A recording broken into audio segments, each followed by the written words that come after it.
หลายรอบนี่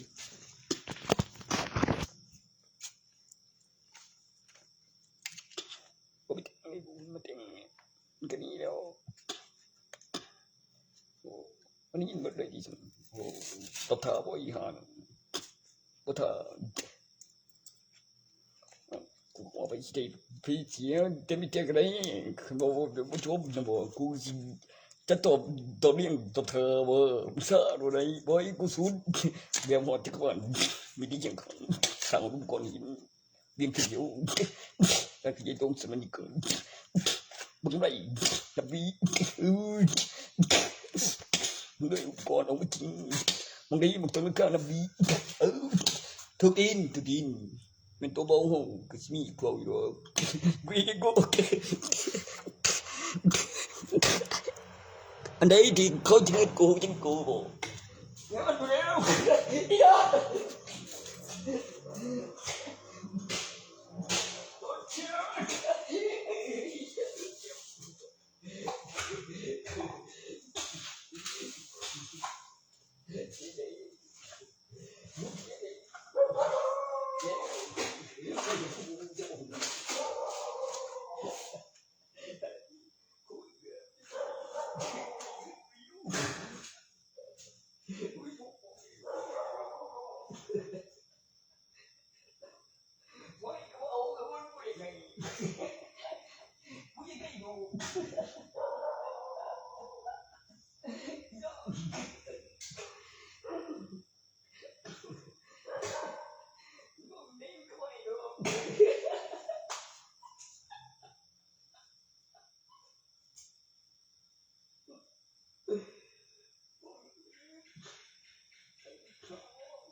จังแองอีไปแล้วเช้าหันกูก็สิดึงถึกแล้วเรียนก่อนซื้อ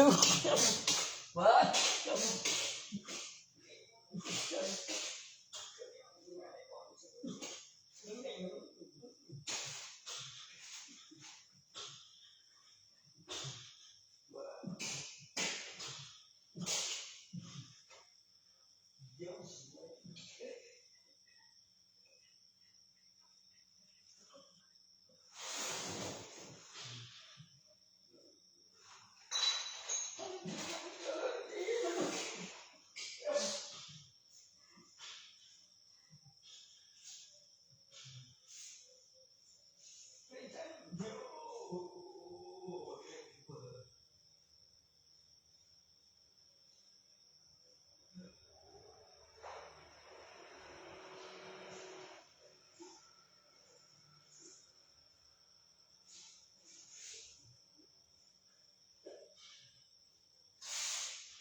จับได้ว่าปฏิบัติสิให้หยังหีเรียนนี้เสยจะกูเรื่องอย่างหยังบันฉลันเจ็บดาต้องสาวเป็นบาคนตีนก็บ่ย่านดอกล่ะคนมีความผิด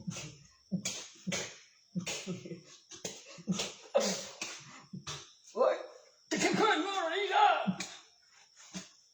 เบิดบ่อยากเสียวเอิ้นถือบ่ก็คือฝันบ่เห็นถือฝันถึงเธอเองว่าได้จมได้กองตัวบ่เห็นแม่ได้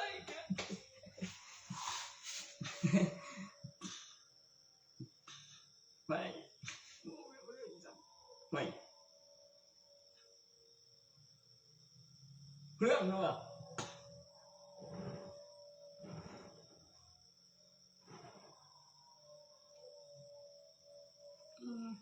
อีนี่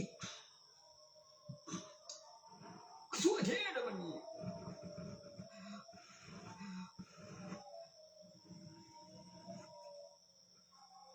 ไม่สมดังนี่ล่ะต่อไปอย่างไรมีโอกาสพูดอะไรมึงมีโอกาสพูดอะไรมึงยังไม่จำเลยอีล่ะไอ้พาด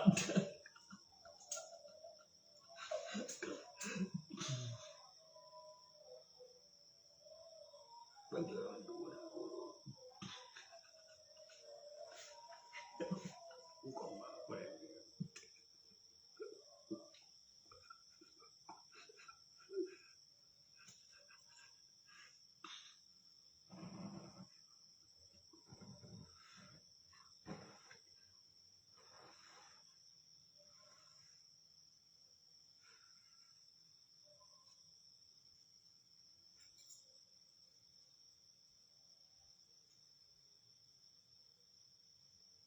บ่นะบ่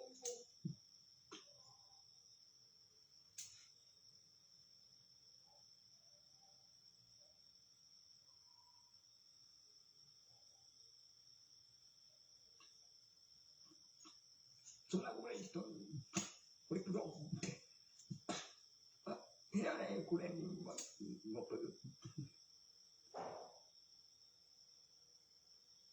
อีกแล้วโลกาสัมสองบ่เบ้ยบ่แม่นติงยามเพิ่นมันจะก็อีเจ้าก็ได้เอา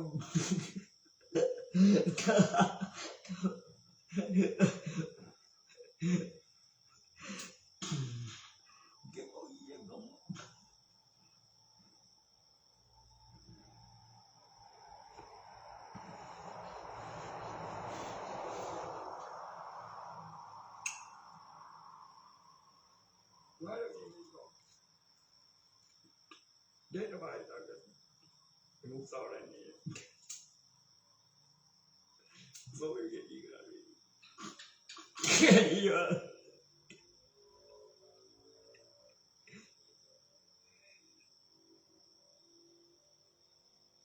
ทัดที่สุด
จะชอบเป็นตัวแบบเธอหมดเลย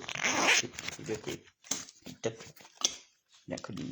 บอกมันโคบอกคือปัดคอยเลยกูก็บอกมีฐานได้ล่ะถ้าไม่กูพิสูจน์พอที่สากันเด้อบางตัวเกิดเขาจับโตกันเด็กกี่โคเฮ็ดคือไรเขายิงไปใส่ความยังนั่นเนี่ยเขาสวนคือสิบ่ขาดครึ่งเลยผมเขาโอ้ยเห็นเก็บสัตว์สัวกูบ่ได้ชื่อไผดอกมันเฮ็ดแนวใดบางเทื่อกูก็ว่ากูก็บ่อยากบอกไผกูว่าวัตถุถือวัตถุก็เวลามีกล่องจอนก็ตายต่อสดจะไม่ปลอดภัยหรอกของนั่นก็เก็บกวดของเป็น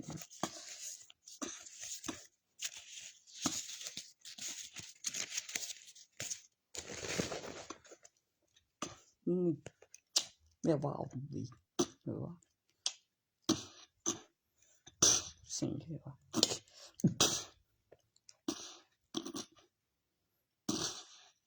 น้ำต้นดาวดีจามน้ำต้นโบ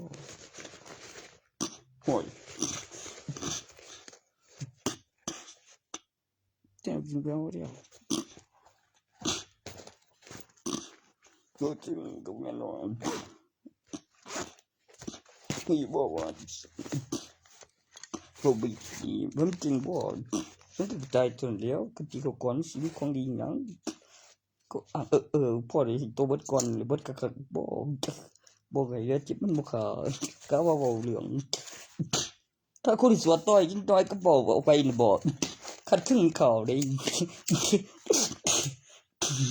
กูบ่ได้อยากฮู้นำดอกแต่ว่ามีพฤติกรรมจังได๋วะเรื่องหยังกูบ่ได้ว่าเจ้าเป็นตัวอย่างเลยเจ้านี้ไปแล้วก็นี้ไปส่วนผู้เสนอทำเป็นได้กันนั่นพอ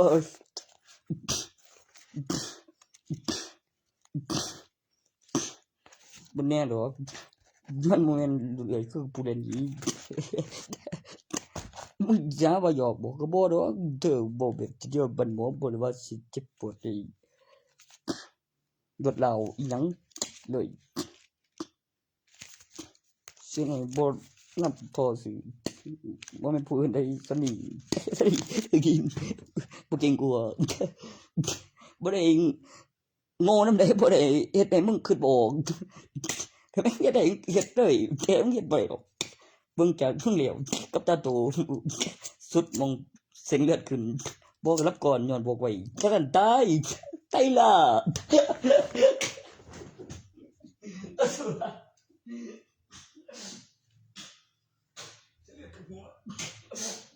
บอกไว้รับก่อนตาย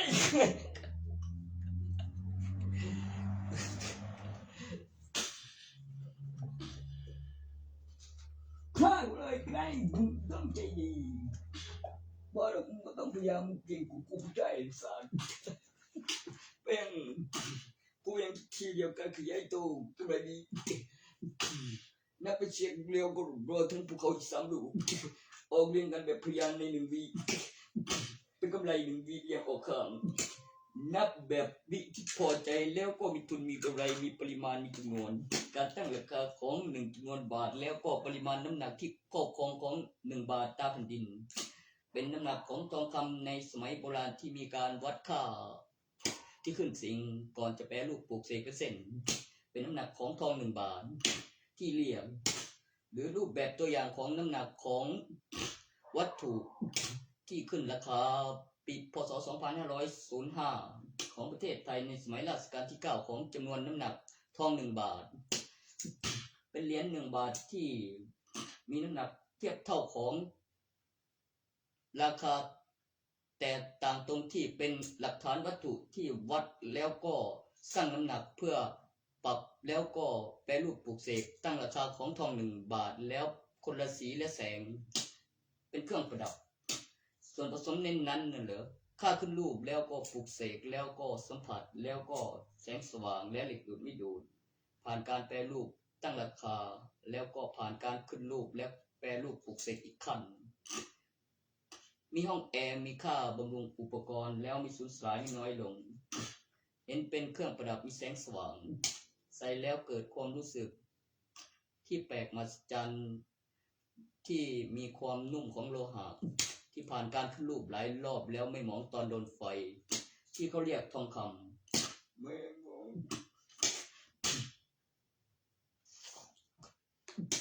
เธอรถกระปั้นกูได้เควสเป็นแล้วเว้ยยังไงบ่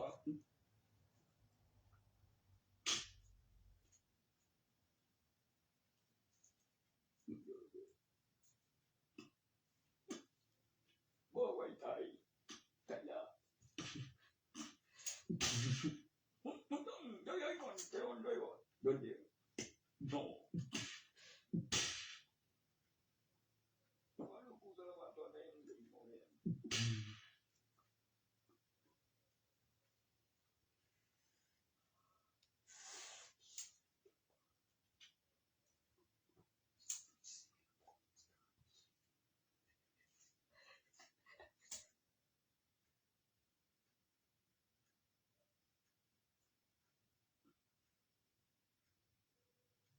ส่วนคืนนี้บ่กราบรถได้เด้อ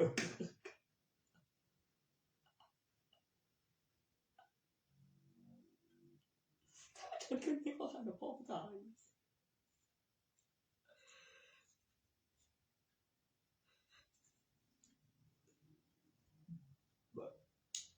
ใช่ได้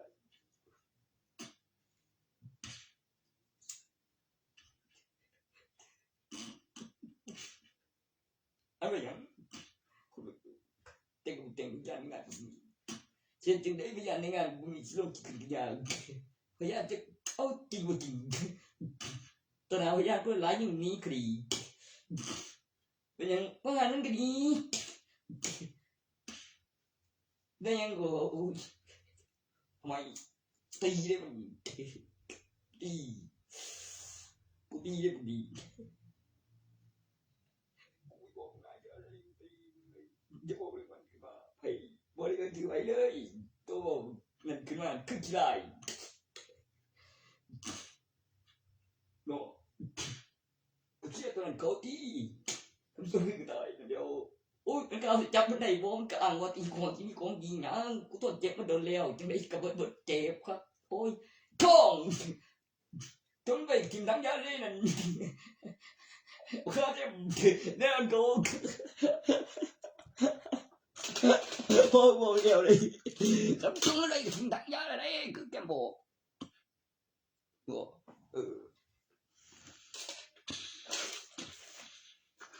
ือเลี้ยงมีค่านะกูเห็นโอ้ยเป็นประตูนับไปป่าอยู่ก่อน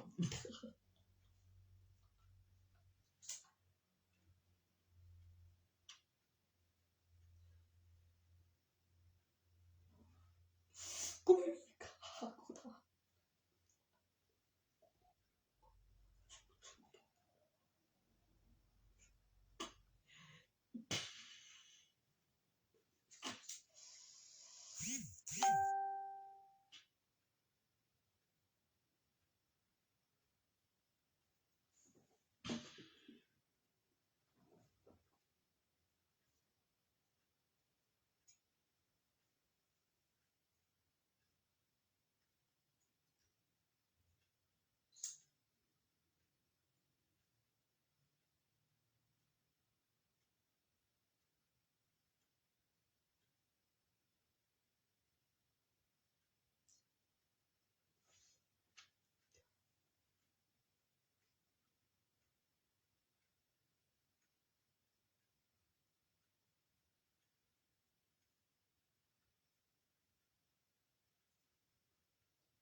จะทนบ่ไปสารภาพกับบ่ไปหาหมอนะบ่จนเส้นเลือดฝอยแตก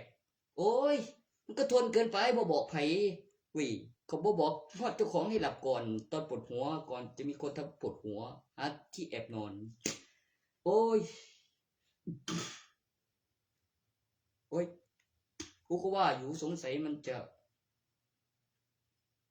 เส้นเลือดขึ้นตาจากนั้นมันก็เลยจับซะ มึงนะแบบเส้นแตกอยู่ดอกกูนั่นห้องแผ่นอยู่แล้วเดี๋ยวมีวัตถุปลุกเสกการเจริญเติบโตมีอีกล่างกล้องจรมีเห็นก่อนมีการชาร์จไฟตัวที่เขาเรียกร่างวิจัยแล้วเป็นร่างสำรองแบบนี้มีการจดจำการพัฒนาแบบพกพามีการชาร์จพลังงานไฟฟ้ามีแบตเตอรี่ตำแหน่งที่ปลอดภัยในใบทะเบียนบ้านลงทะเบียนซิมบัตรประชาชนเพื่อแสดงหลักฐานกับใบทะเบียนบ้านแล้วห้องในที่อยู่อาศัยในตำแหน่งที่ปลอดภัยในใบทะเบียนบ้านล็อกข้างในเดินออกไปต่อวิดึงข้างล่างขึ้นข้างบนตอนยังไม่ตายปัดออกข้างต่อวิจากข้างบนลงข้างล่างโอ้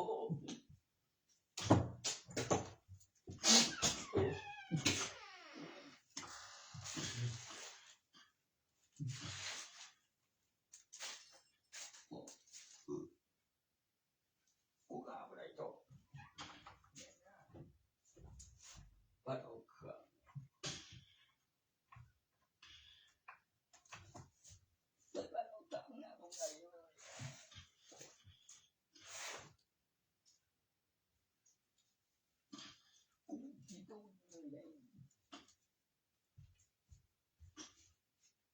กูไม่ได้พยายามทำตัวนั้นเลย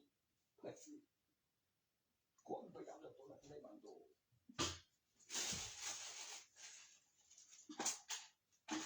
กูว่าน้องที่ข้าง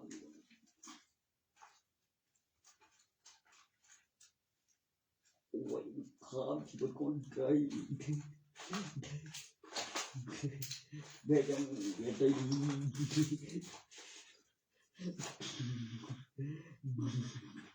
ิโอ้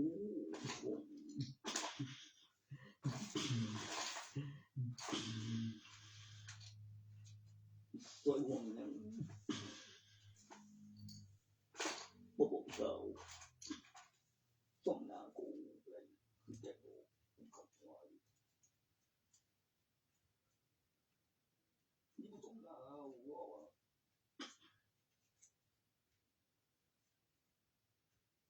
อะไร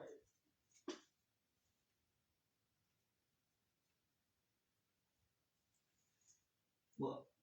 ตัวที่ใส่ดูมาเลยใส่โล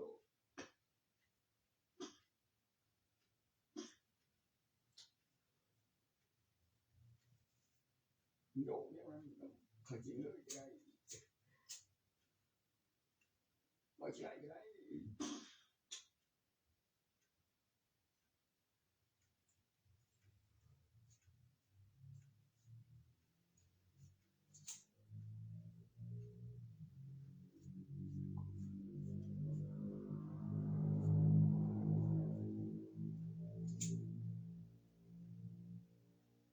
จะได้เหรอ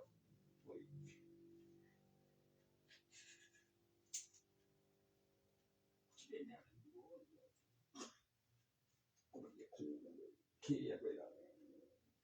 กูมาเถอะนี่จะเขาจะขึ้นชัวร์ขาดขึ้นมันจะไว้ก่อนเลยไว้ก่อนเลยเรียบร้อย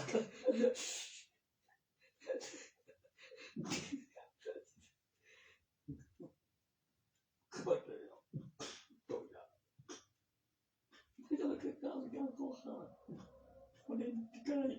เชื่อขี้ร้ายไว้ต่อไป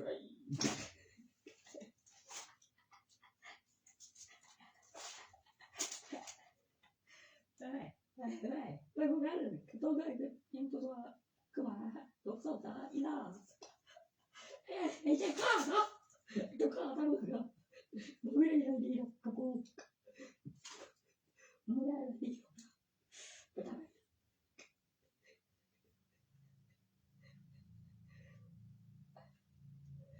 กูไม่ได้ได้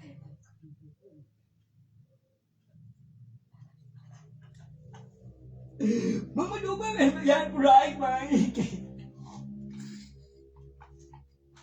ทำอะไรก็ไม่มีความผิดแล้วไงฮะ ใจกูบอกว่าไหนบาปกูเหลือเกินไม่บาปกูไม่เอาเลยบุญกูล้นทุกคนบ้า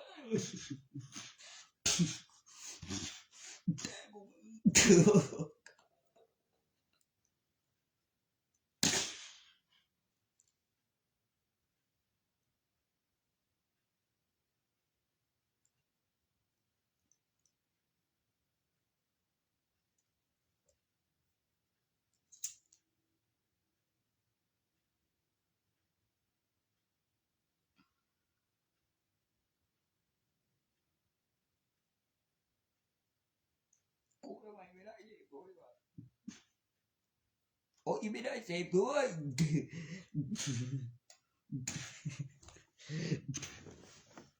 มึงจะพูดหยังเตื้อนี่โอ้ยมึงจะลืมฉีดเด้อ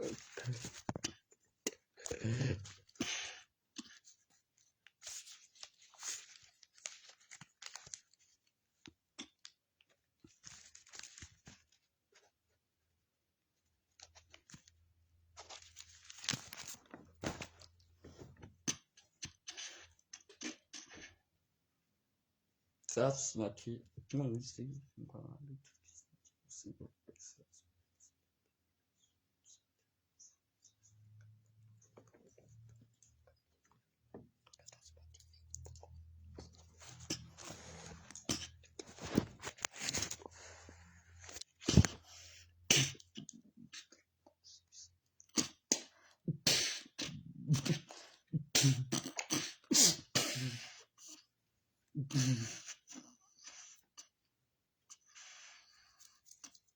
ว่า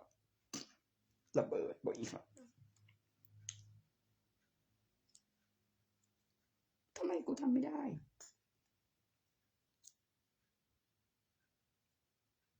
ยังไม่สปอร์ตยังไม่ปลุกเสกยังก็ทำบ่ได้เด้บ่ได้ทันได้สูตรคิงยังก็วิ่งมันตีมันก็ซ้ำมันดูแท้เธอบ่ต้องชอบเลยโอ้ยอย่าเฮ็ดอีกล่ะเบโก้คือกินพวกกินเบโก้วะไป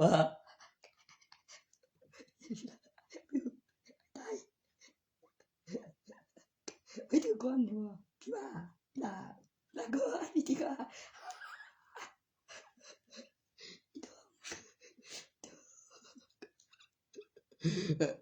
จำ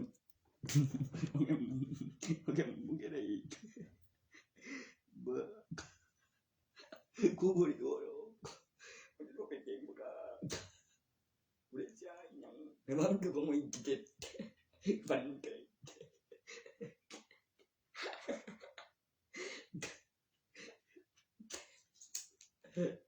แล้วซึ่งมีหลักฐานพยานบ่อยู่แล้ว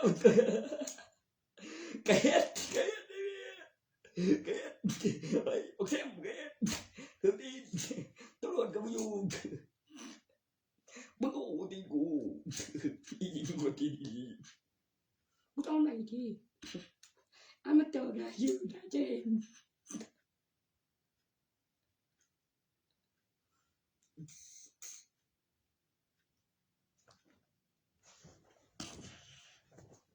กูมีกูไว้กว่าอยากจะสูงขามึง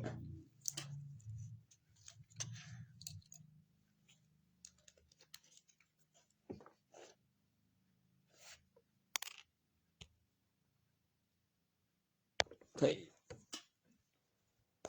กูตรัสบ่ดูก็ตรัสบ่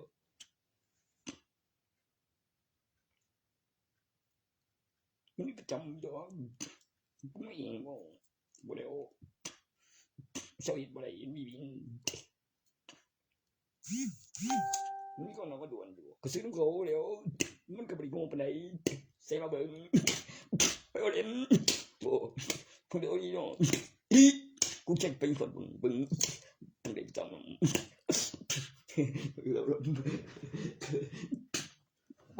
บ่ได้ไป จับบ่ได้เป็นหยังเด้ยังก็คันตัวเป็นพยานมาทั้งพี่เห็นเป็นจังซั่นก็ได้บ่ได้มาเอาซื่อบ่ได้มาขี้ตัวก่อนนั้นก็บ่ได้แถมซื่อๆดอกเคยถือกันมาก่อนโอ้ได้หนีไปโอ้ยยังดมยังคือครับ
ก็ต้องได้สาวนำอีกแล้วติดดินนี่คุยกับสาวว่าท่านมีผัวได้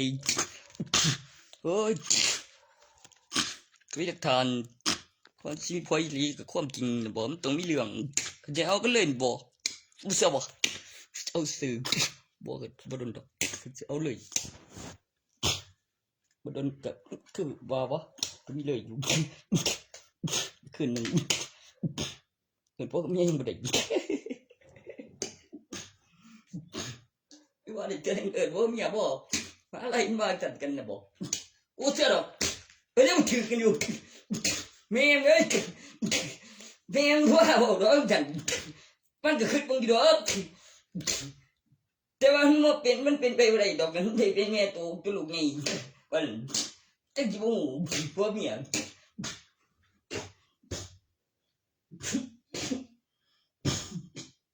ที่ว่าให้กูบอกแม่มึงบอกกันบอกจังหน่อยบอกชื่อก็บ่แล้วจักประโยชน์หยังมันก็ว่าบอกเรื่องบ่ทันอีกก็จะบอกกี้บายโอ้ยโอ้ยดีกูเองไงงูมันก่อนเลยดิฉันบ่แน่ดอกมันบ่ชั่วบ่คันมีบางกรกับแบบมงสิเทบ่แม่นว่าฮู้ทันดีตัวเอกสารสำคัญน่ะบ่โอ้ย มันเป็นหลักฐานเพื่อแสดงกับพยานบ่ให้ลืมกับใบกับวัตถุหลักฐานก็เป็นเอกสาร เพื่อบ่อยากให้เว้าเรื่องเก่ากับตามกว่าหันก็บ่ฮอดใส่ก็มีวันที่เวลานั่นล่ะ ว่าแล้วโอ้บ่เว็บไกลไปยาไรตัว บ่เดี๋ยวนี้ค่าสำรวจ3คันอยู่ถึงมีตัวใดบ่ล่ะว่าจังซั่นเราสิให้เขาเลยดอกเฮาสิได้เป็นผู้เอาอยู่ดอกเป็นหยังบ่ได้ลืมเด้บ่เฮ็ดหยังนี่บ่กันกูดึงขึ้นนั่นบ่ข้าสวรรค์ขันข้าสวรรค์ขัน กูมึงดีแล้วมึงต้องเอ็นดีน่าเชื่อแต่กูเขียมเขียครึ่ง เอาก็สิมาเห็นไอ้หมู่เห็นว่ากูโง่กับคือว่าสันก็เฮ็ดได้แหมกูจะเปิดไปหยังกูอยากได้กูก็ว่ากูได้กูว่าเขากูว่าเขาแล้วช่วยกูเลยว่าหยังได้ล่ะสิไปหึงหวงหยังง้องานหยังก็บ่มีเต็งหยังสิเอาลงเอาขึ้นก็ยากคันบ่เรื่องพยานคันว่าค่าจัดเด้อแม่โอ้ยตัวบ่เข้าใจบ่กันมีพยานในงานค่าเลี้ยงอย่ารอเอาอย่ามาเฮ็ดให้เบิดแม่นมีทุนในงานกับนับปีกับคำอธิบายบ่ได้โกหกธนาคนหลายเรื่องหรือแอบดีใจบ่แต่ก็พอดีใจแล้วล่ะเข้าเรื่องสำคัญกับหม่องสิได้บ่แม่นใจบ่ได้ไร้สาระกับมีอีกพยานผู้หนึงบ่ดีไม่ได้นำคือตีกูน่าโดดมึงเร็วถ้าเราพวกงานอะไรได้กูตีงาน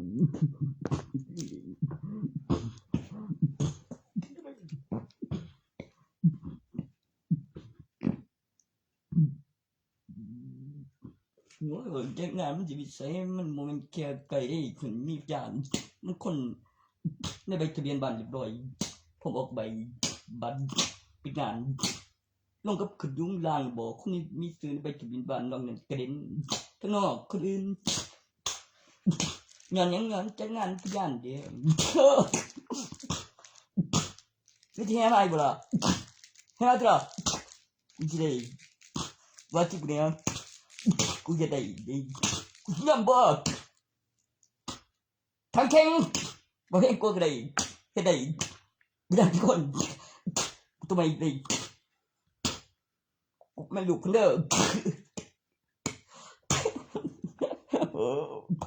ลูกเด้อบ่ได้เด้อมึงมันลูกยาเด้อ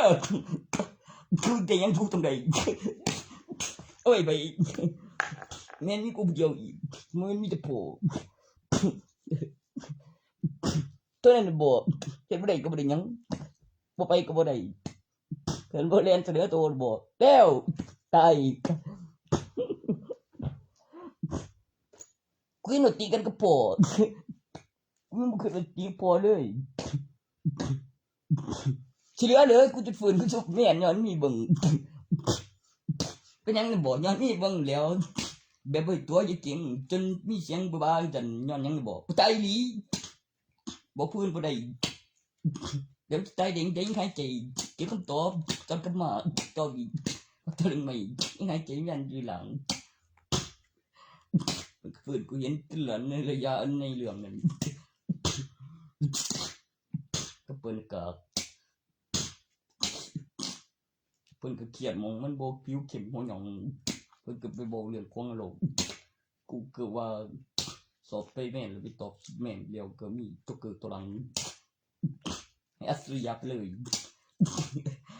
ก็ปิดก็แล้วก็คืออธิบายอยู่ในศาสตร์นั้นสิโชว์หลักฐานนำก็ได้ว่าคือจังไดแล้วมีคำอธิบายการคำนวณแล้วก็ข้อมูลที่เอาสุดแม่นกลับมาคาถาปลุกเสกดักสเบิร์แกนคุมพลังงานที่มีการเจริญเติบโตและมีวัฒนาการแล้วแผงไฟลายซิมและมีการขยายตัวพร้อมกับสันบรรยากาศและก็ข้อมูลการคำนวณของสมดุลระบบนิเวศทางธรรมชาติที่มีสิ้นสุดที่มีประโยชน์ต่อจักรวาลแล้วก็มิติเคียงข้างของจักรวาลอันไกลโพ้นในรูปทรงของลูกบิดแผงไฟลายซิม ที่มีข้อมูลเส้นแกนที่แปลว่า Dark Server ที่มีการจดจำการพัฒนามีจำนวนตัวเลขที่ทำจำได้ของเวอร์ชันวิวัฒนาการภายใต้ชั้นบรรยากาศเป็นเช่นการค้นพบวัตถุที่มีคุ้มพลังงานที่มีการจดจำการพัฒนาของจักรวาลและมิติของจักรวาลเคียงข้างเป็นมิติเคียงข้างของจักรวาลอันไกลโพ้นเริ่มการขยายตัวภายใต้ชั้นบรรยากาศพร้อมชั้นบรรยากาศแล้วเป็นเส้นซิม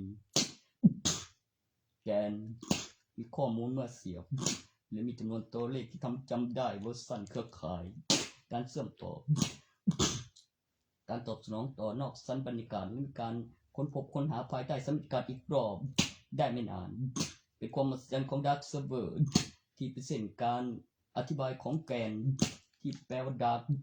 Dark หรือแกน Server ที่มีรูปแบบจำนวนตัวเลขทำจำได้การพัฒนาสิ่งที่เลือกเป็นเส้นห้องเขาผมรวยผมถึงตอนกลางคืนผมชอบชุดดำ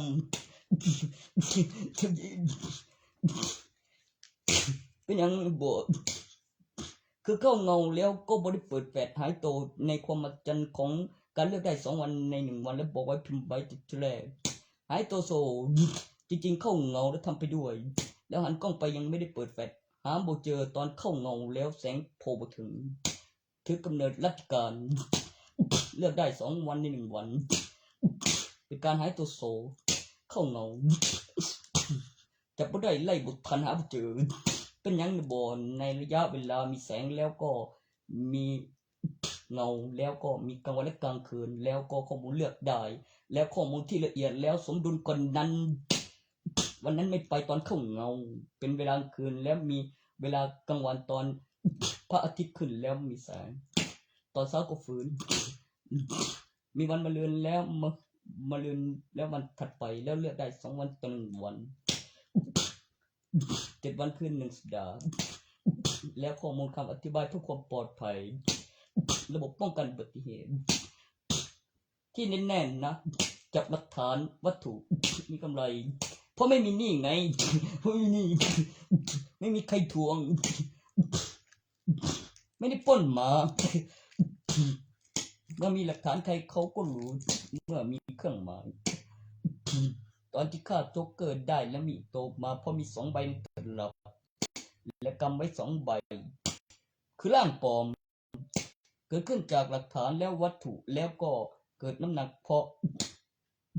มี2 ใบในมือ1 ตลับและการผลิตและเกิดน้ำหนักคำอธิบายแล้วทริกที่มีโจ๊กเกอร์2 ใบใน1 ตลับและยังไม่ตายและเพื่อให้เห็นมีความรู้สึกที่ยังไม่พอใจเท่าไหร่ในมือมี2 ใบส่วน2 ตัวแล้วความจริงแล้วเห็นแล้วพอใจก็จะหยุดตามโจ๊กเกอร์จริงแต่จะมีสิ่งแปลกใหม่เช่น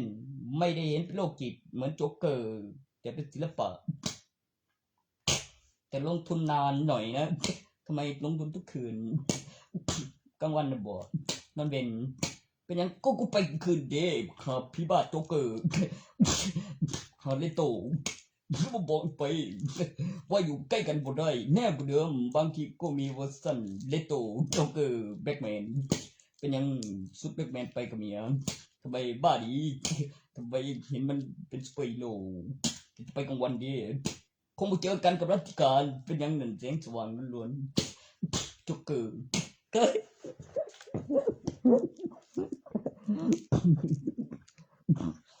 หาว่ากูเรียนแบบไรกูดีต่อยปานได้ครับ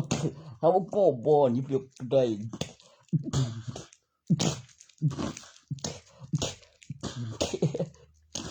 ทำไมตรงนั้นก่อนจะไม่ช่วยนะจากไหนมันก็หมอบติคุกดอกไหวตัวแค่มึงลอยนวลเรื่อยแต่กระเปช่วยมันบ้อนบ่ขอจุบปากดอกมันก็ปล่อยดอกก่อนจะมากกว่านั้นผมมีคนเจ็บใจเนอะโรคจิตทรมานไม่เอาหรอกทำไมกูไม่เธอกูให้ใครมันคงจะทรมานจิตใจถ้าเธอบอกว่ามันคงเจ็บใจแล้วมันเชื่อมึงมากไปแล้วมันรักมึงสินะโอ้ยสนหัวทีเดียวการตอบสนองกับประโยคไปกับพลังงานไฟฟ้าทำให้ตื่นกัน คิดได้อย่างนั้นเลยบอกเฮ้ยอีกาเป็นหนักทำไปอีกข้างบอกสักกี่สวยแล้วสักกี่สวยเดี๋ยวสวยแล้วมึง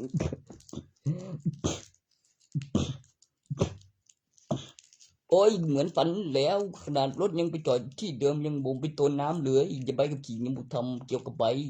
มันออกมาได้ยังไงถึงได้สิ่งนั่นแม่โอ้ยบริเฮ็ดได้เบกแมนที่ละกล้องจอนบ่แล้วเขาแต่งหน้ามันแล้วลงทุนแบบทาสีแต่งหน้าทาปากวางลาโจ๊กเกอร์เลโต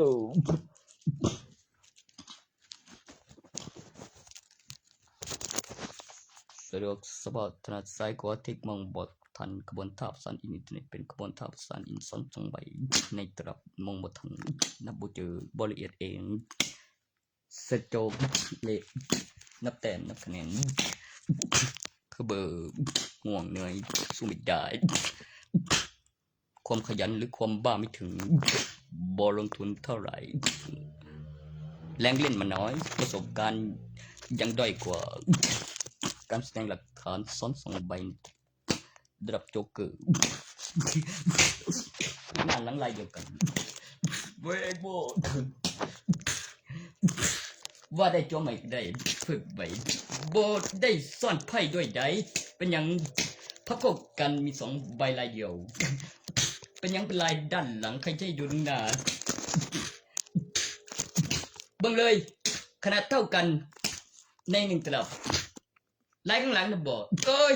ขนาดความลับอยู่แล้วล่ะบ่ต้องมาหลอกดูไพ่หาขี้โกงกูวัสนากูเด้อเอากูสอนไพ่ให้มึงกินคือมึงเบอร์แล้วมึงบ้าพอมึงกินแล้วเห็นคือความขยันที่มึงว่าบ้าบอกตั้งมึงหลายขยันก็ว่าขยันเดียวความทนก็ทนดียังมาเป็นบ้ากูบอกกูเป็นบ้าได้กูเป็นงั้นเองกูแต่งตัวแล้วเอฟเฟกต์ลมประตูขนาดหลุดออกไปแล้วทำไมก็มาถึงหมอแล้วไงครับคุณหมอก็ช่วย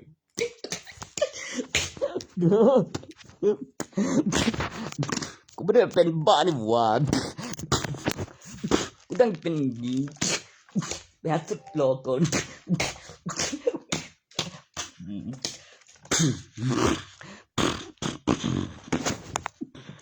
กูจะให้เพื่อนฝันเกี่ยวกับอะไรเกี่ยวกับใบกับขี่ยังบททันได้ออกบททันซื้อออกมาได้ยังไงเป็นเวลาคืนรัชการมีดูมีน้ำหนักนะบอกข้างแรงไม่ขอลองขณะตกน้ำระบบป้องกันอุบัติเหตุเลือกได้2 วันใน1 วันไม่ได้ทำได้โตจ็อกเกอร์ก็มีเป็นอย่างก็มึงมีกูไม่ได้เปิดแฟลชได้กูข้างนอกเลือกได้เป็นอย่างจ็อกเกอร์ได้ดีจ็อกเกอร์ทิ้งร่างปลอมเห็นพี่บอกเนี่ยมันหลักฐานวัตถุได้นั่นเป็นยังนะบอกโอ้ยทำแมนมันทิ้งอีกร่างนะบอกในมือยังถือเครื่องหมายเป็นยังบริตายดิมี2 ใบตลับในมือเพียงเอามีตลับเด้มีอีก2 ใบมันฆ่าขึ้นรูปด้วยได้แบบนั้นไม่หายใจนะบอกแต่งศพมาก็มีเป็นยังโบเห็นหน้าบอกโจ๊กเกอร์เอ้ยเลโตมึงเห็นมันตายแล้วพอใจยังเหลือแบ็กแมนโอ้มึงไม่ลืมโจ๊กเกอร์มึงจะเปิดหน้ากากอีกหรือไม่เปิดหน้ากากอีกมึงก็ต้องฟังแล้วแบ็กแมนตอนนี้โคตรดี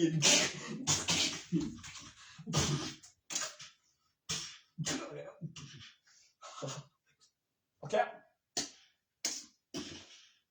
สู้ไม่ได้คุณชอบมากเป็นหมดไปแล้วอะไรก็ได้ที่จะไปเล่นสิต้องจบมันตัวนั้นแล้วกูเองกูคิดจะไปบังขี่เห็นปะที่มันส่วนบวกข้างในก็เป็นเวลาคืนแล้วมึงนอนในอู่เลยบนคนที่ทำได้นะบอกก็บอกแล้ว2 ใบตลับลายหลังลายเดียวอย่ามาแอบดู บูเพราะอุปกรณ์แล้วค่าบุอุปกรณ์แล้วน้ำหนักและหลักฐานวัตถุและมี2ตัวดึงตลับแล้วมีตลับละ2ตัวตอนใดนะบอกตอนซื้อตลับใหม่มาใหม่ในมือถือเครื่องหมายมันเขียนเป็นบัคแมนบอบใบแบ็กกับใบแมนไม่ใช่ใบที่ได้ไปตอนแม้ในมือมี2 ใบกับพุกผ้ากับแต่งหน้ากับใส่หน้ากากนั้นก็บนแน่ดอกบางทีก็มีดอกก็ได้ลืมเมื่อมึงเห็นแบ็คแมนตายแล้วมึงพอใจเรื่องซุปเปอร์แมนโอ้ยไอ้ส้นตีนไอ้แบ็คแมนโอ้ยถ้ามาตอนกลางวันน่ะไอรอนแมนแล้วเดย์โอ้มึงเห็นโทนี่ตายแล้วมึงบอกชนะก็อะไรตัวเองงานเรื่องกูเองอีดอก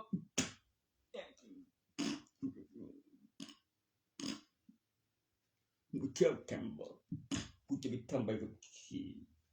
แล้วมันก็ออกมากล้องไงซื้อน่ะบอกซื้อแน่ดอกถ้าบอกให้กูขัดใจบอกกูก็เอาอยู่ดี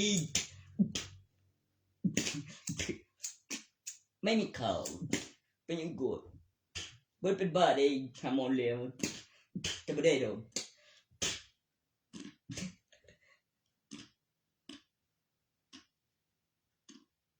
เขาต้องปล่อยเบิร์ดก็ขังกูแล้วมันบอกอยู่เองจีหมอก็ทำแล้ว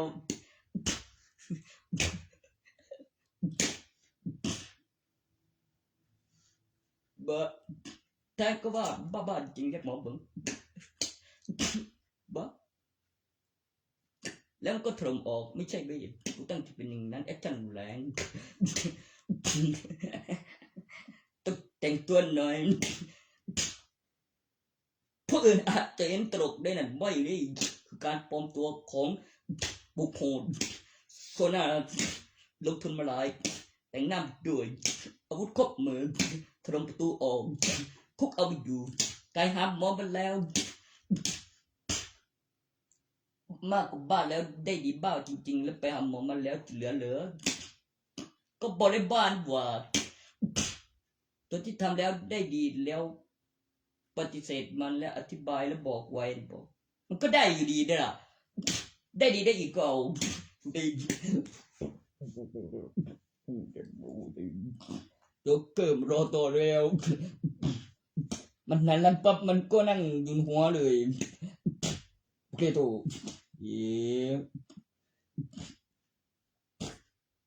ทุกคืนความสามารถเลยแต่งหน้ามีอีกสมเด็จมือถือ2 ใบรางวัลได้ไปตัวมี2 ตัวแล้วเห็นตัวอธิบายถึงตัวนั้นแต่งมาจริงปะมันให้เจ้าบนันมีดันอยู่ล่างโบมึงเห็นแต่งหน้าเสร็จแล้วพฤติกรรมอย่างนั้นถือ2 ใบในมือนั่นคืออะไรเนี่ยใบแบ็กกับใบแมนบ่2 ใบตลับบ่มีตลับมี2 ใบถ้าพูดถึงเรื่องการผลิตนะแม่สั่งนั้นแหละมึงเอ๋ยโอ้ยพอคนอะไรนะ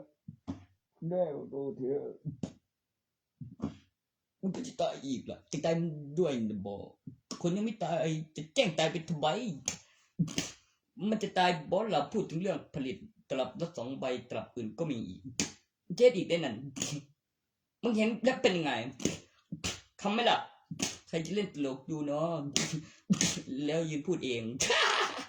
อย่ามาเลย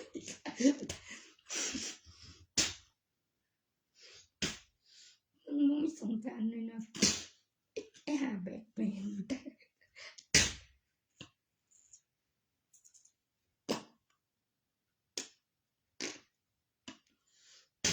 กู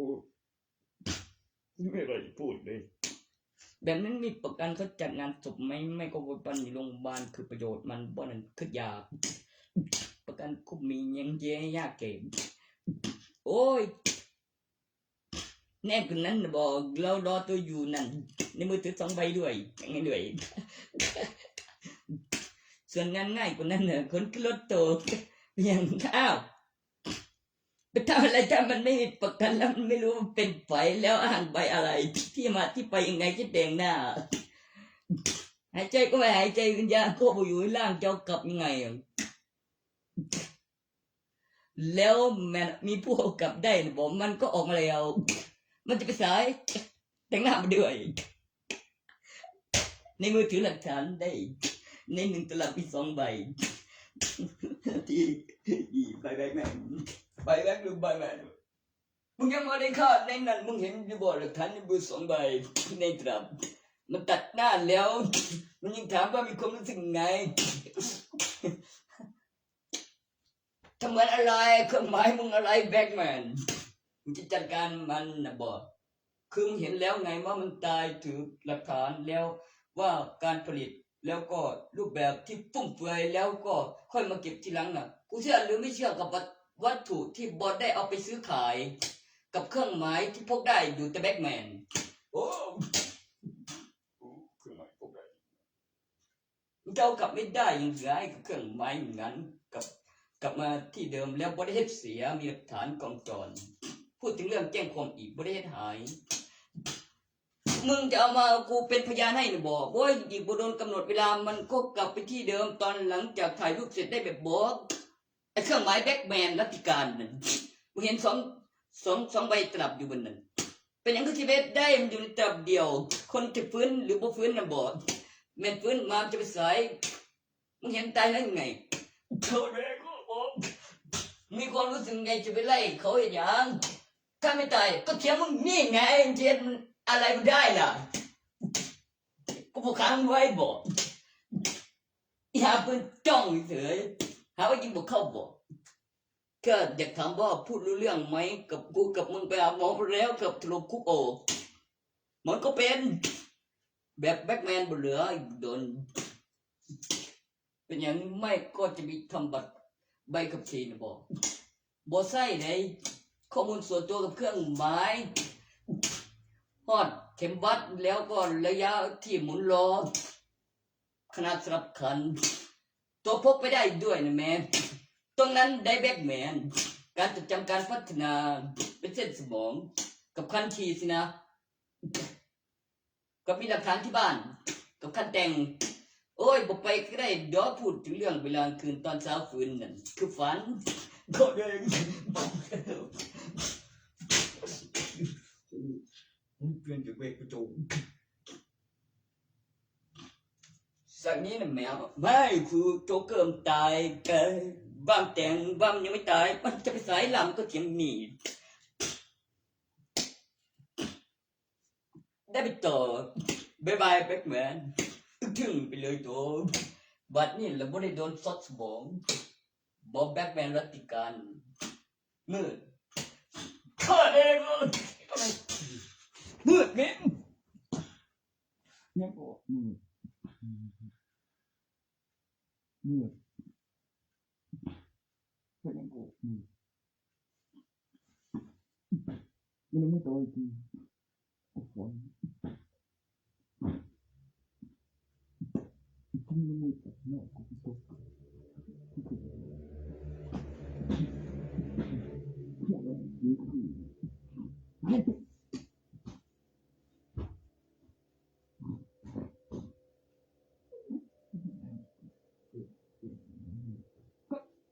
ไม่พอบ้างเมื่อไหร่เมื่อเจอแต่เดิม มันเป็นเส้นวิสาคุณดำโจ๊กเกอร์คำอธิบายให้เห็นผีให้ยังไม่ตายนะบอกก็เถียงอยู่นี่ไงมึงใส่มันยันหายใจมันยันอยู่ย่างมึงหายใจดูสิมึงจะปกติได้จึงได้เมื่อมึงเห็นผีแล้วทำว่ามึงมีความสึกไงกูเฉยๆคำขำตอบรองได้ต้นบ่โดนคุณแล้วแม่นสั่งเสียไว้ในมือมี2 ใบยังบุตายเทียงนี้แม่นบอกไว้นะบอกแล้วเป็นคำสั่งเสียที่ไหนมันยังบุตายจริงนี้ดูเนี่ยนั่นเรื่องเดบกับหลักฐานกล้องจรทำจำได้คล้ายความฝันเป็นสิ่งที่มีเห็นแต่ยังบ่เกิดขึ้นจริงเมื่อโตสว่างอีกรอบค่อยตื่นฝันว่ามันสิ่งตัดหน้าวางเครื่องหมายถือ2 ใบในตรายังไม่ตายก็ได้ไปต่อ มีสองตัวด้วยถามว่าความรู้สึกไงกับไรโอ้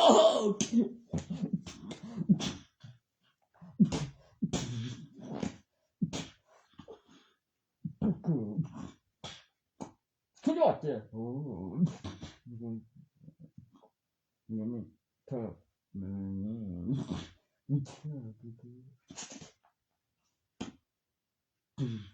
คือคุณดำนี่ยังตาย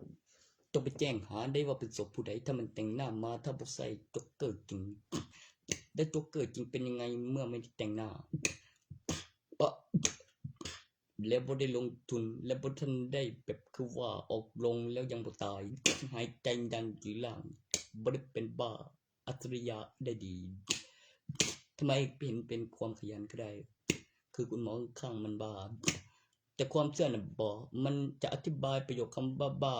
มันมาไวกว่าประโยคสองคำขยันนะบ่กับสิ่งที่บ้า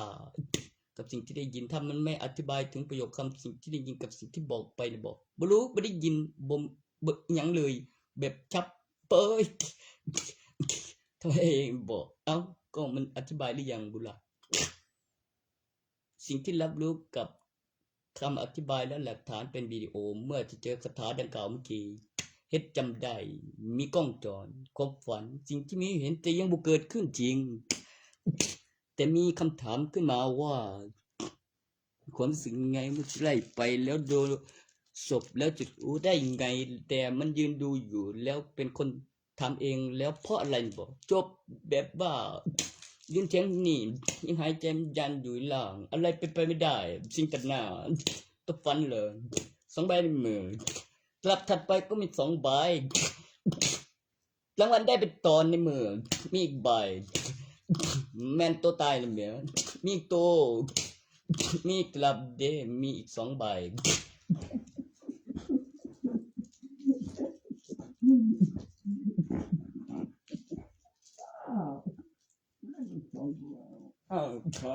ข้างมันก็มาเพราะสิ่งนั้นไง12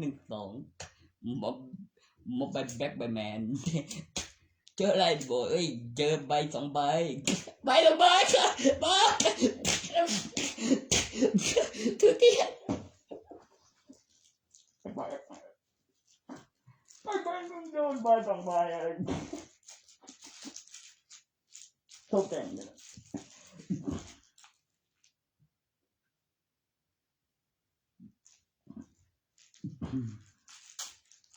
ถ้ามีคนหายแล้วกฎหมาย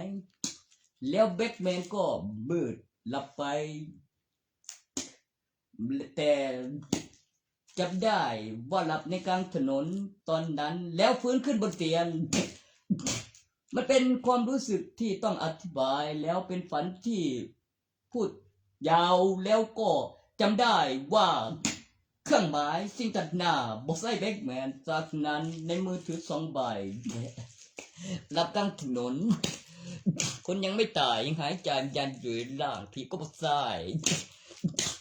มีความคิดมีความรู้สึกเห็นวิญญาณก็บอกใส่แค่วิญญาณมีน้ำหนักส่วนเรื่องที่ทำให้จำได้คล้ายความฝันกับสิ่งที่พูดให้เห็นกับกล้องจรจำได้จริงเด้เพราะอะไรมีฐานแสดงกับพยานคำอธิบายแล้วก็สิ่งที่ฝันแล้วตื่นแล้วก็ฟื้นแล้วมีตัวได้ไงก็แบบว่าเพิ่นท่าบูแล้วเพิ่นก็ตื่นขึ้นมาสะดุ้งของเพิ่นก็ยังครบยังบ่เจอจากนั้นพูดถึงเรื่องไปแบบคือว่าแต่จะเจอสากนั้นอีกไหมมี2 ใบมี2 ตัวยังไม่ตายก็2 ตัวส่วนตัวข้างหน้ากับในมือถือ2 ใบมัน2แม่ง2 ใบโอ้แม่งล้วนกูโดนคุณเลยว่ะต้องโดนอีก2อีก2อีก21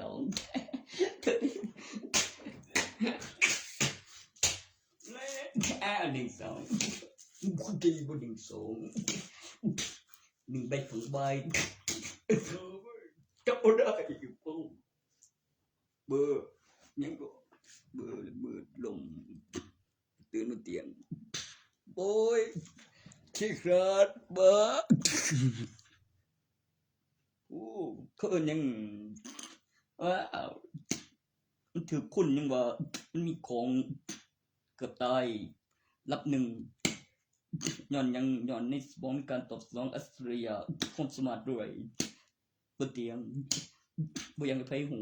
ข้าวยังบ่เหลือฝืนทุนเตียงบ่อยากอายไผตอนออกไปมันได้ประจำตอนสว่างย่ำคืนจังใหม่เสรกากีสายาแบกงานราชการเตือนตีน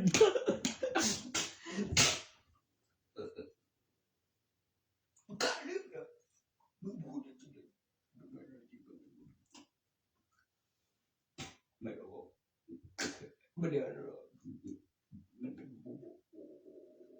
โอ้ไอ้พวกมีบุคคลใดตัวเราเต็มเต็มบุคคลใดเป็นบุคคลกันไอ้ข้าตายก็จะกดได้ถึงได้ไอ้เสียยาว่ามันข้าตายได้ถึงได้ก็มีอยู่ทุกมันบอกจะเปลี่ยนแล้วตอนนั้นอ่ะมันเล่นเก็บได้นั่นเอ่ยสื่อทาแซมจากนั้นก็เพราะอย่างนั้นได้มีคาถาพลังมหัศจรรย์สิ่งที่จะได้แล้วสิ่งที่เห็นอยู่ตอนหน้าพร้อมคาถาเป็นแสงแล้วหลักการของซูเปอร์ฮีโร่คุณได้รับพลังเช่นเทเป็นซูเปอร์ฮีโร่แค่มีหลักการแบบถือคาถาออกแสงมีพลังงานค่าเข้าสมแล้วก็เป็นเพชรเครื่องอัญมณีเป็นสิ่งวิเศษหาดูยากทางธรรมศาสตร์เป็นการค้นพบตัวใหม่แล้วค่อยตั้งชื่ออีกขั้นเมื่อเห็นแล้วแล้วก็ตั้งชื่อสายพันธุ์แล้วสังเกตสิ่งที่มีเห็นแล้วก็รากแล้วก็ผลจะเป็นยังไงดูจากรากแล้วมาแล้วก็การพบปลูกแล้วก็สายพันธุ์ใหม่แปลกใหม่แล้วนะแล้วเป็นแสงด้านบนแล้วมีเพชรเม็ดนั้นแล้วผักสองผักสามคาถาส่วนคาถาและเพชรเม็ดนั้นไอตัวที่ออกบานแล้วมีทาแซมเธอเองไงวะไม่นานก็ตายทำไมมันทำเองมันเย่ไม่ก็ตายก็ฝืนทำไมก็เป็นเทพแบบมันเกิดขึ้นจากวัตถุมันจะตายได้ไงเมื่อวัตถุสูญสลาย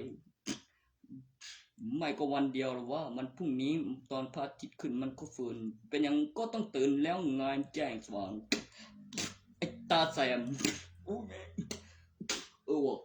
ถ้าไม่ฟื้นดับมันท่าเฉยๆมันฟื้นอยู่แล้วถ้าบอกไว้แม้ถ้ามีความมืดแบบพระอาทิตย์บกขึ้น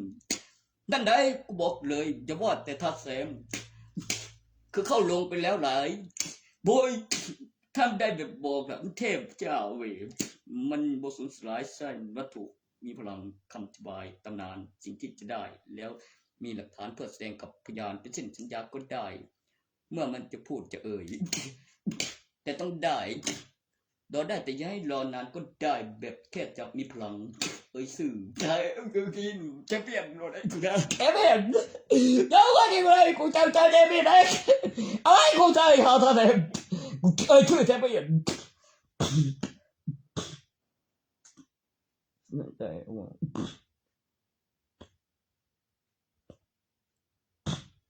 น้องก็ตายถัดแดงเฉยแล้วตัวเธอก็ตายแล้วออกมาเป็นตัวสายรอดตัว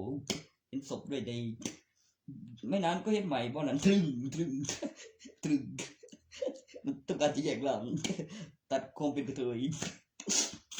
ก็ตายจากโตกระเทยโตบอกกระเทยมีโอกาสดีอย่าได้เป็น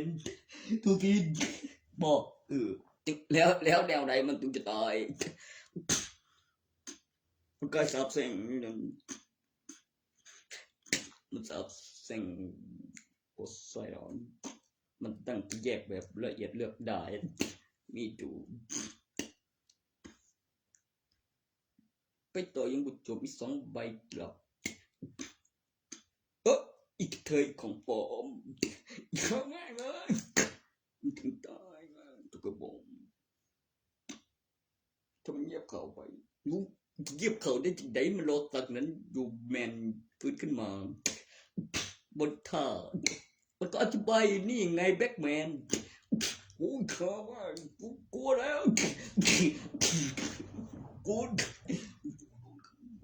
มึงเห็นพลังอวตาร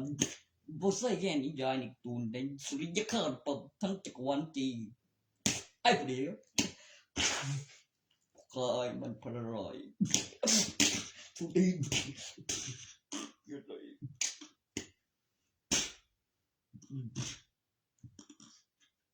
นายมันแน่จริงเหรอมึงทำให้กูตายกูบ่สนกูฝันจำได้ว่าสุดนานแล้วขาดบุกทำไมกูบึกแล้วขับหายไปแล้วบ่เคยมีใครเก็บได้อัพสังกิโลต่อดอกแต่มันมีผู้ได้นะบอกก็เป็นอุปกรณ์หรือวะทั้งปุ่มระบบสั่งการเสียงเครื่องหมายแบ็กแมนการสื่อสารกำหนดเวลาที่ออกบันได้หลังจากพระอาทิตย์ตกดินคือราชการจะได้มีพลังทำไมให้ผู้อื่นฝันเห็นแล้วฝันอีกรอบที่เขาว่าโดนคุณนะแม้มีคุณกับผมต่างกันตรงนั้นได้โดนคุณ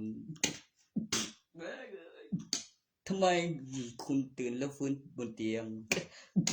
ผมแม้ผ้าตอนหายใจยันอยู่ล่างอีกต้นบ่อถือ2 ใบตลับมีตลับคือ2 ใบมากกว่านั้นนะบอกมากไปบอกให้อย่าถามสอนเลย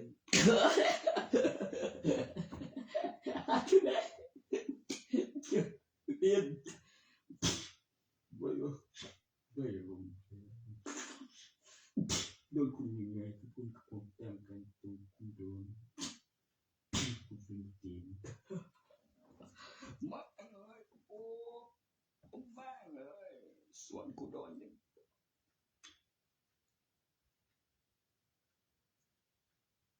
สุ่มบ้านโดนตัวนั้นนำโบใบดึงตัวล่างยังบ่ตายยังบ่แทงขึ้นมาปัจจุบันตอนมีหลักฐานในกล้องแล้วข้อมูลคำอธิบายจำอะไรได้บ้างร่างกายพัฒนาความทรงจำประวัติสิ่งที่หามาเนี่ยมัน4 ตัวเลขที่ทำจำได้และมีหลักฐานในกล้องการตอบสนองของตัวเลขที่หามาก็จะได้ต้องซื้อธนาคารและเก็บหลักฐานแล้วเอากลับมาคือเอากลับมาได้คงจะบ่มีโทษค่าซุปเปอร์แมนตายคือมันต้องกูเป็นผู้เอากลับมาโบกเปิดหน้ากากแล้วอ้างแบบคือว่าแมนใส่สีดำแล้วก็เหมือนเข้มแล้วข้างในหัวหยองบอใส่ได้โอ้ตัวจริงมันอาจจะอัจฉริยะก็ได้แบบเปิดหน้ากากตลอดคือราชการเพื่อกลุ่มCP9ใส่สูทข้าบตายเป็นปากเถื่อนเพราะอะไรบอกเพราะต้องเรียกแบบคือว่า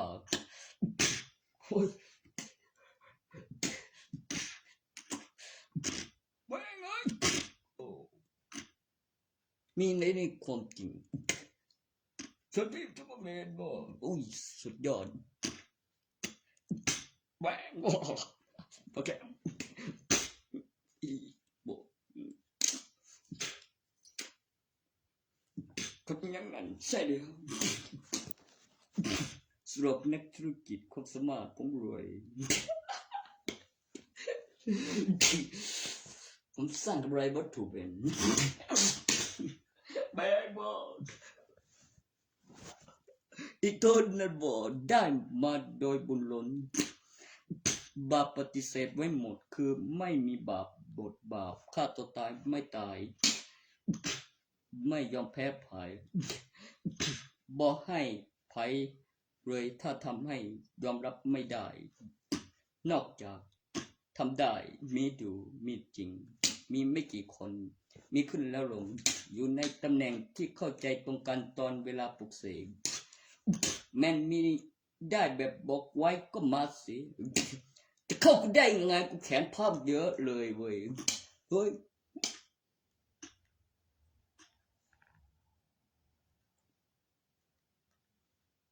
คนยังไม่ตายจะแจ้งตายไปทำไมส่วนบัตรประชาชนไม่ตอบมันเป็นใครแต่ที่แน่ๆมึงน่ะจะต้องมีบัตรประชาชนแน่นอนเลยเพราะอะไรบอกจำได้แบบตัวชัดเจนไม่อย่างในสมัยที่มีบัตรประชาชนแล้วกับมีบัตรประชาชนแล้วกับต่างกันตรงที่มีแค่ใบทะเบียนบ้านยังไม่มีบัตรประชาชน ดูหลักฐานวัตถุกูยังคิดอยู่เลยว่ามันขนาดเท่าไหนใหญ่บ้าตัวที่แขนพระแล้วก็ขนาดองค์นั้นโอ้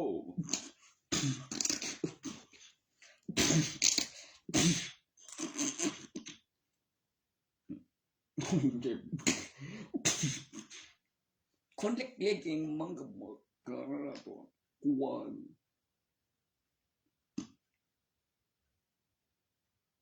ไม่ใหญ่มากนี่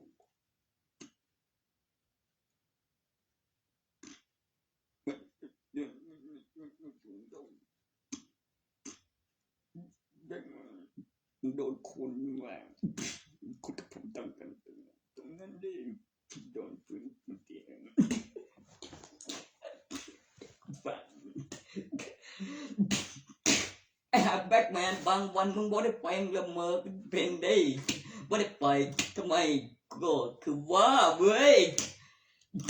ตั้งดอนเป็นยังเป็นกองลงเป็นลืมเป็นตั้งโหมดไม่ได้ติดบ้างนับวันหน่อยนะกับเลือกได้2วันใน1วันผิดปกติไหมทำไมวันนั้นไม่ได้ไปฟื้นบนเตียงไม่แน่ดอกโดนคุณจริงกูบีคุณฟื้นบนเตียงบอก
สุดตอน